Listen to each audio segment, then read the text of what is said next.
Isang mapagpalang araw at isang mapagpalang umaga ang aking mainit na pagbati sa lahat ng ating sumusubaybay at tumatangkilik sa ating pong daily devotional. Ito po ay Lunes hanggang Sabado, alas 6:30 ng umaga, dito po sa aming broadcast center sa Hong Kong, China. Ito po si Pastor Rene Alog, ang inyong tagapagturo sa susunod na 30 minuto. Alam ko po na ang ating pong mga online daily devotionals ay nagiging pagpapala po sa bawat sa atin. Marami po akong tinatanggap na mga testimonies na nagsasabing naging daan itong programang ito para sila ay mapagpala sa kanilang espiritual na pangangailangan. Alam ko din na bawat isa sa inyo ay naging pagpapala din ang programang ito, kaya ibahagi natin ang broadcast na ito sa inyong mga kaibigan, mga kaklase, katrabaho, kaopisina, at mga mahal sa buhay, upang ang parehong pagpapalang tinatanggap ninyo ay maranasan din po nila. Ngayon po, pindutin na natin ang share button sa inyo pong Facebook, sa inyong cellphone, at maging multiplier po tayong lahat. Ngayon po ay araw ng Miyerkules. Amen. Ngayon ay November 18, the year of the Lord 2020, at maganda pong ating pag-uusapan ngayon. Pero bago ko i-present ang salita ng Diyos na inihanda natin ngayon, ay inaanyayahan ko po ang bawat isa na samahan muna ako sa pananalangin. Let us pray po. Our God in heaven, muli kaming nagpapasalamat sa iyong dakilang pagmamahal, sa iyong mga pangakong mapanghahawakan namin, sapagkat ito ay mga pangakong totoo at mapanghahawakan. Dalangin namin ang inyong biyaya, ang bukas na kalangitan, ang sumaamin ngayon at maranasan ng bawat isa ang biyayang makalangit, ang pagdaloy ng kagalingan sa may mga sakit at may mga karamdaman. I speak forth healing, I speak forth miracles na mag-manifest sa oras na ito. And I also declare provision sa lahat ng mga pangangailangan, kalakasan sa mga nanghihina, at ang mga biyayang kailangan namin sa buhay na ito. Maraming salamat po. Pinupuri ka namin, dinadakila ka namin sa tanging pangalan mo, Jesus. Amen and amen. Purihin ang Diyos na buhay.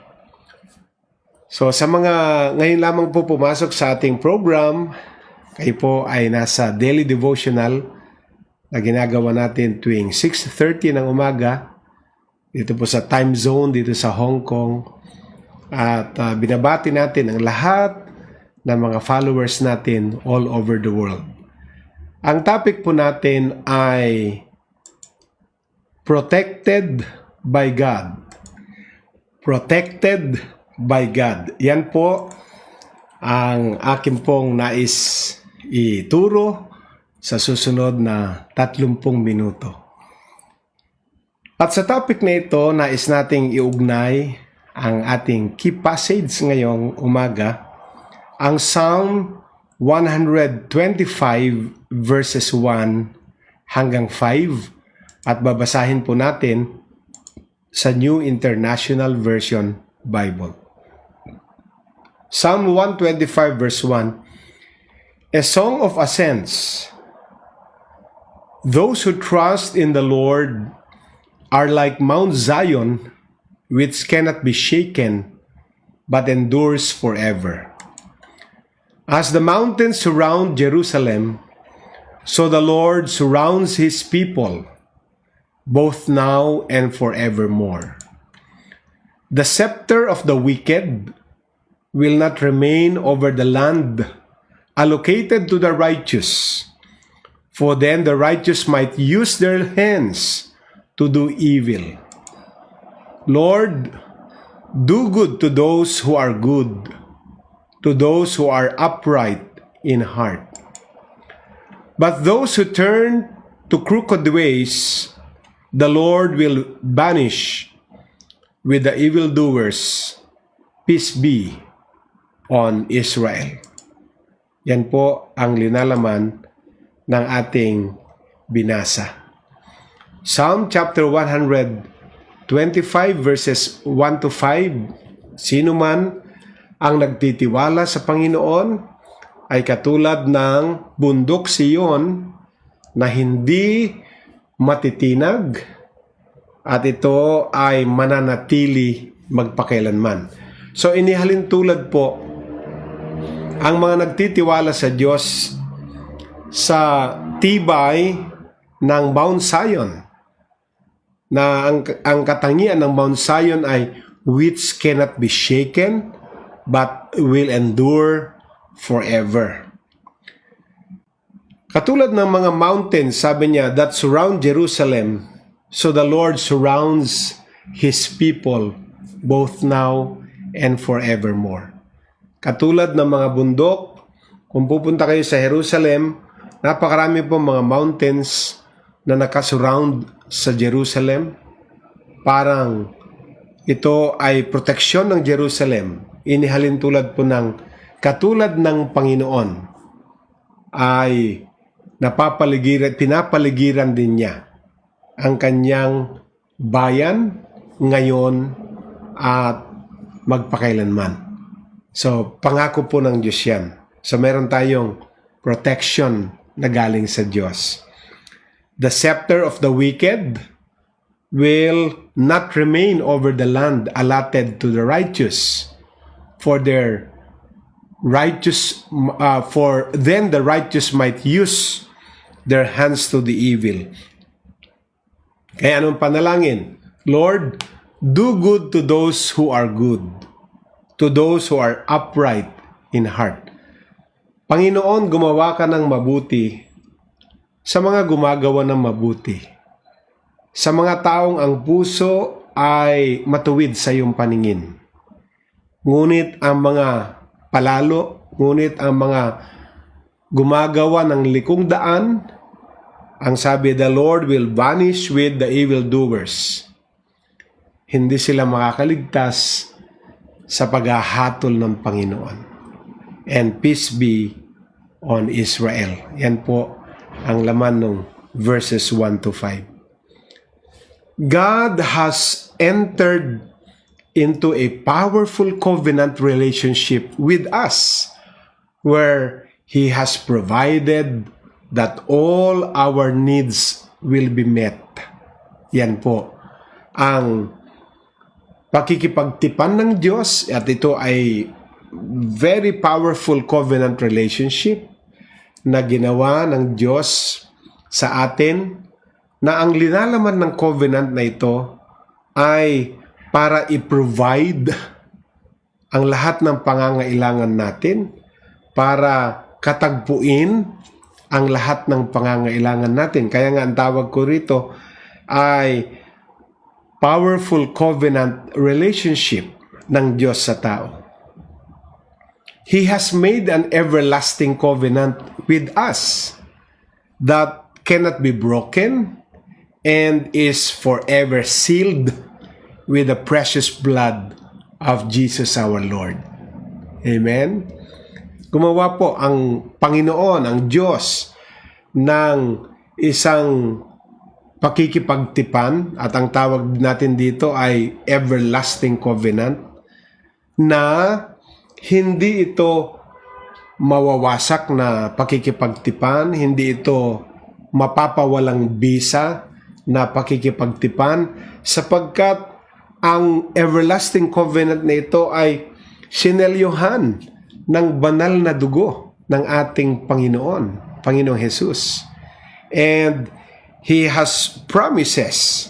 Ano po ang iba't ibang mga promises? Nais ko lang Pumunta ngayon tayo sa Jeremiah chapter 32 verses 40 to 42. And again, I will read from the New International Version Bible.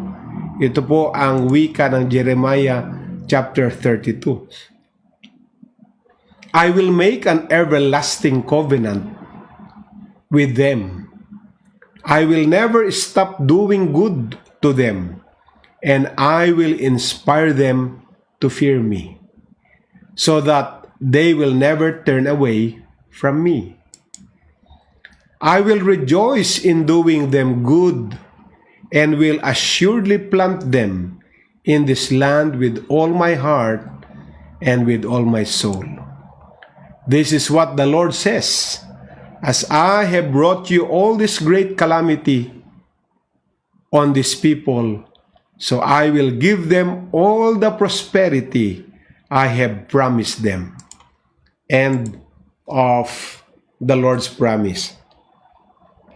Dito pa lamang po sa Jeremiah 32 verses 40 to 42, punong-puno po ito ng buhay na pangako ng Diyos na hindi kailanman sisirain, sapagkat ito'y pangako na ang tawag dito ay everlasting promise, everlasting covenant.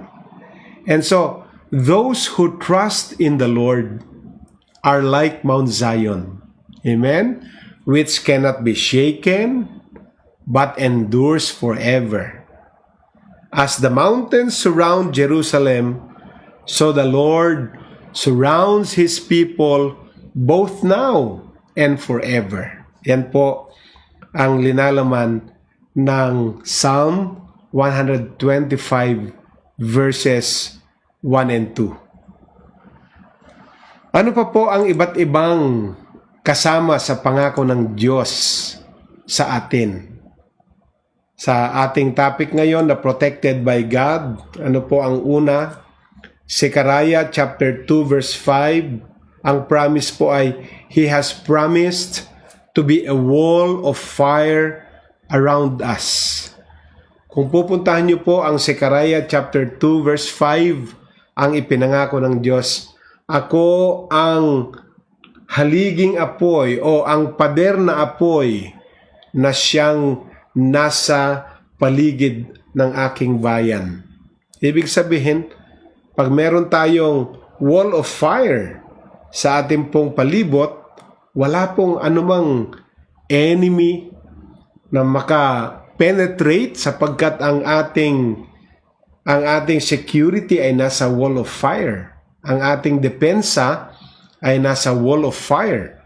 Walang mga mababangis na hayop na pwedeng makapag-penetrate para sirain tayo, sapagkat di po ba kung kayo po ay nakaranas ng mag-stay sa mga kagubatan, the usual thing na ginagawa ng mga nakatira sa kagubatan ay nagsisindi sila ng apoy sa tabi ng kanilang tulugan, sapagkat yung apoy na yon ang siyang magiging depensa nila laban sa mga mababangis na hayop na nasa paligid sa kagubatan na yon. And all truth is parallel. Ipinangako po ng Diyos na siya ay maglalagay ng wall of fire around us according to Zechariah chapter 2 verse 5. Ano pa po? Aside from siyang ating wall of fire according to Zechariah chapter 2 verse 5, in Psalm chapter 5 verse 11, ano po ang promise? He is our defense.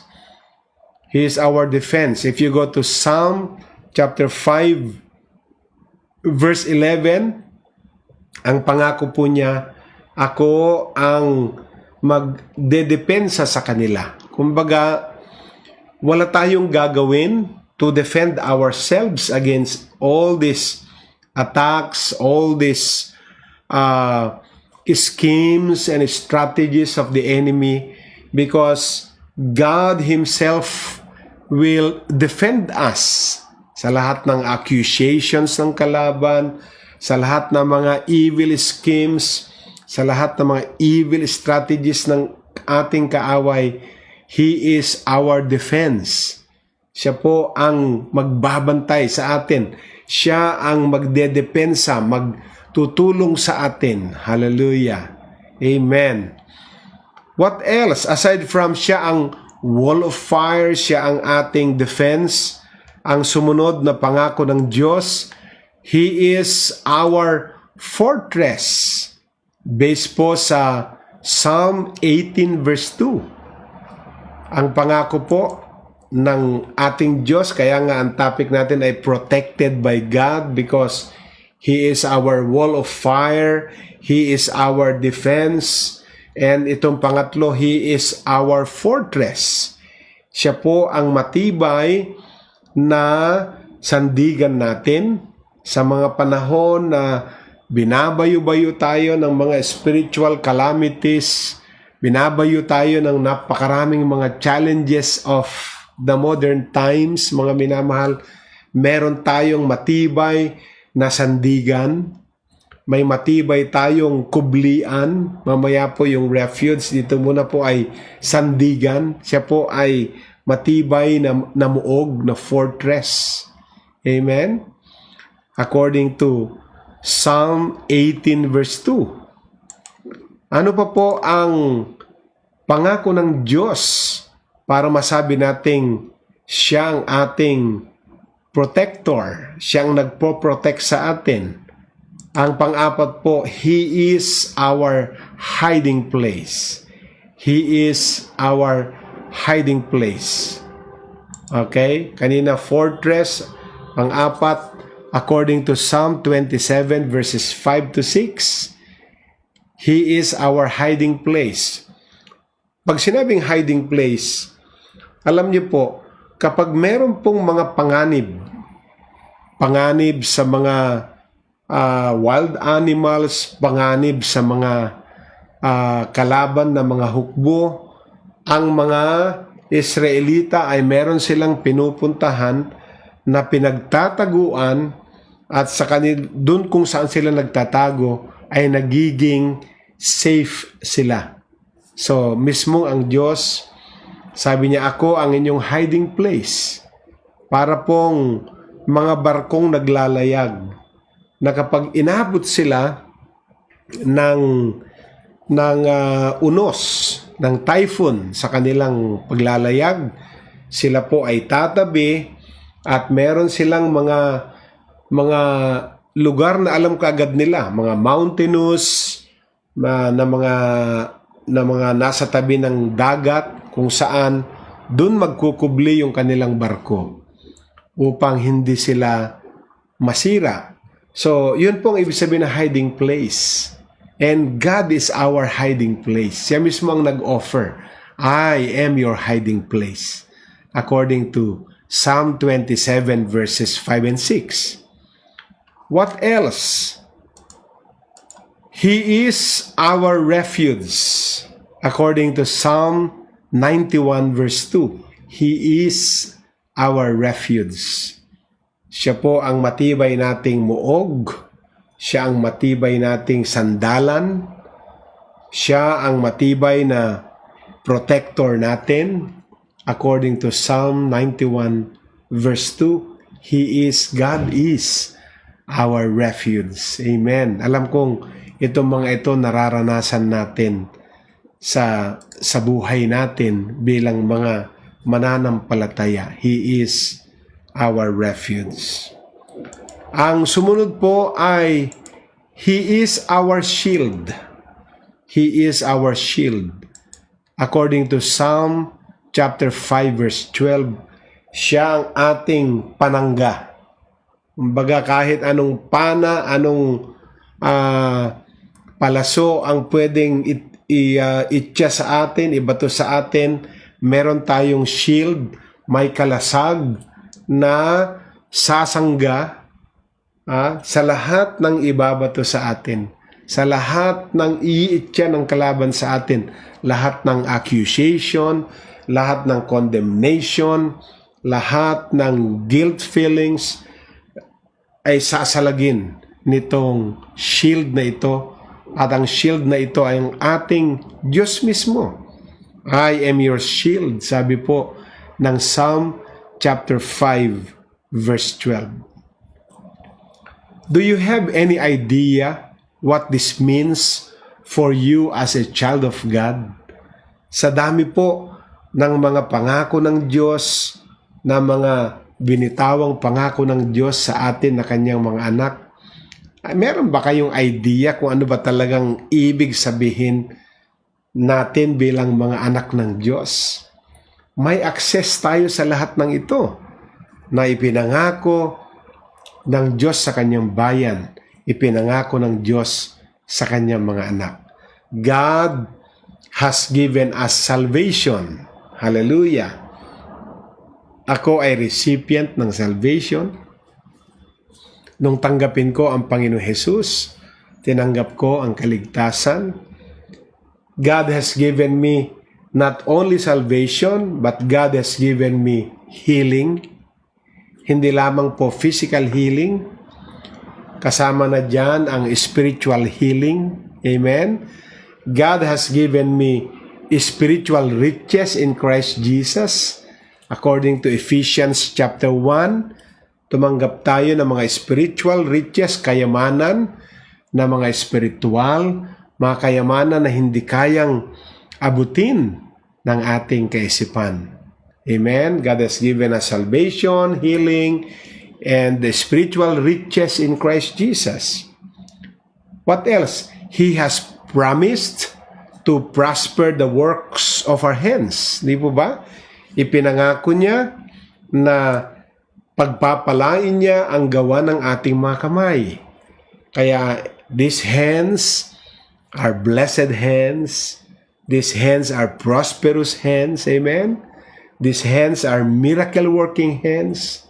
Dahil prinamis po ng Panginoon that He will prosper the work of our hands, ang gawa ng ating mga kamay.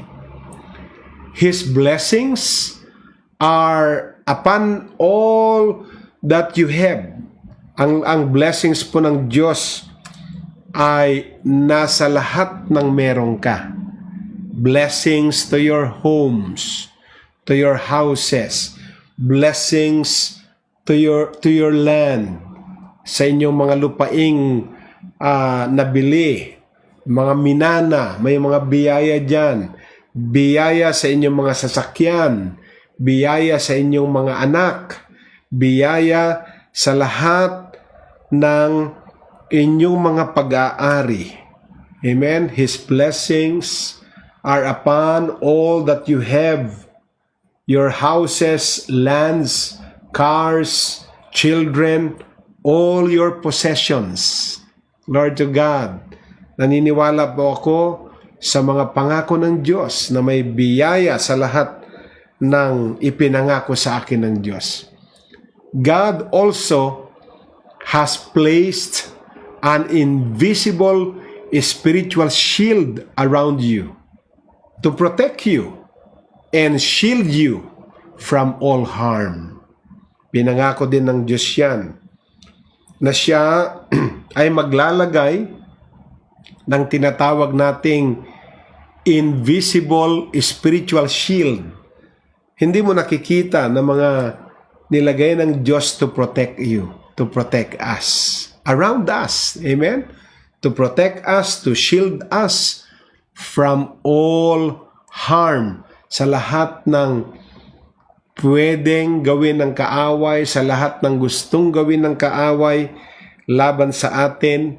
Meron ng invisible spiritual shield bilang proteksyon na inilagay ng Diyos sa kanyang mga anak.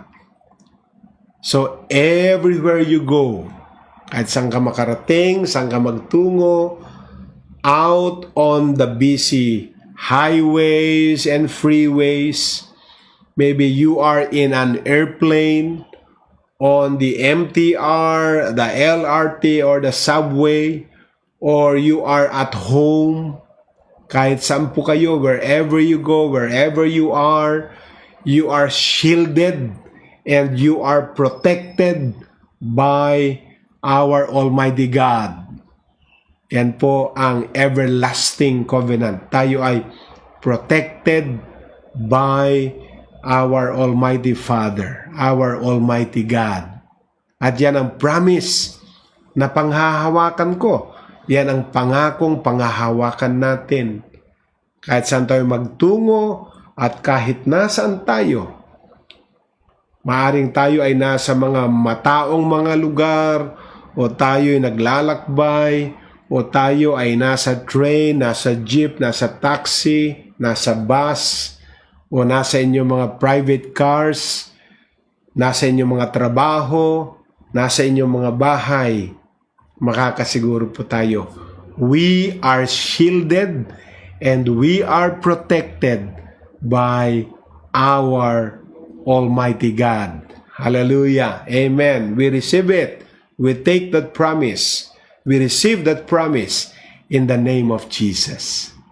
Amen. This time, nais ko pong banggitin natin itong ating mga declaration. Sabihin natin, God has promised to be a wall of fire around me. He is my defense, my fortress, my hiding place, my refuge, and my shield. Amen. One more time. God has promised to be a wall of fire around me. He is my defense, my fortress, my hiding place, my refuge, and my shield. Amen and amen. Purihin ang Diyos na buhay. Yan po ang ating declaration. Na tayo, pinangako ng Diyos na siya ang wall of fire sa buhay natin. Na tayo ay napapaligiran ng pader ng apoy, at siyang ating depensa, siyang ating fortress, siyang ating kublian, ang ating hiding place, siyang ating muog, our refuge, and He is our shield, siyang ating panangga sa lahat ng gusto at nais gawin ng kaaway laban sa atin. Purihin ang Diyos. Papanalangin po natin ang pagtatapos natin ngayon. Lord God in heaven, maraming salamat sa iyong mga buhay na pangako. Ito ay yung everlasting covenant na ginawa mo para sa amin. Na kami ay protektado ng wall of fire. Kayo ang aming taga-depensa sa anumang atake ng kaaway. Kayo ang aming sandigan. Kayo ang aming kublian. Kayo ang aming muog. Kayo ang aming panangga. Wala na kaming hahanapin pa, sapagkat lahat ng anumang mangyari ay kayo mismo ang business ninyong proteksyonan kami. We are protected by God. Maraming salamat. Totoo po ito at panghahawakan namin ang mga pangakong ito sa pangalan mo, Jesus. Amen and amen. Mga kaibigan, natapos na po ang ating daily devotional ngayong araw ng Miyerkules. Kita-kita po tayo mamaya alauna ng hapon sa ating Hope Hour. At ang pagpapatuloy po ng Hebrews podcast sa kanilang programa mamaya 7 ng gabi. At ako po'y nagpapasalamat na kayo'y walang sawang tumatangkilik sa ating programa. Lahat po ng ito ay masusundan po ninyo sa YouTube. Ang ating address ay JLG Space TV, at lahat ng nakaligtaan ninyo ay pwede nyong balikan sa lahat ng daily devotionals. JLG Space TV. At pwede kayong mag-subscribe. Pindutin ang subscribe at ang notification bell upang lahat ng future uploads ay ma-notify po kayo. Purihin ang Diyos. Papaalam na po sa pansamantala ang inyong lingkod. Kita-kita tayo mamaya, 1:00 ng hapon. Ang kagalakan ng Diyos, pag-ibig ng Diyos ay sumainyong lahat. God bless and Shalom!